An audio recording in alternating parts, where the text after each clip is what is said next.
جنہوں نے اپنے رب کی دعوت مان لی ان کے لیے بہتری ہے، اور جنہوں نے اس کی دعوت قبول نہیں کی وہ اگر ان سب چیزوں کے مالک بن جائیں جو زمین میں ہیں اور اتنی دولت مزید بھی ساتھ ہو تو وہ آخرت میں ان سب کو اپنی نجات کے لیے فدیہ دے دیں۔ ایسے لوگوں کا برا حساب ہوگا اور جہنم ان کا ٹھکانہ ہوگا، اور وہ برا ٹھکانہ ہے۔ کیا جو شخص یہ جانتا ہے کہ جو کچھ آپ کے رب کی طرف سے آپ پر نازل کیا گیا ہے وہ برحق ہے، اس شخص کی طرح ہو سکتا ہے جو نابینا ہے؟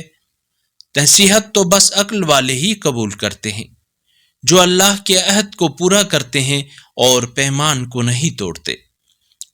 اور اللہ نے جن فرشتوں کو قائم رکھنے کا حکم دیا ہے انہیں قائم رکھتے ہیں، اور اپنے رب کا خوف رکھتے ہیں اور برے حساب سے بھی خائف رہتے ہیں۔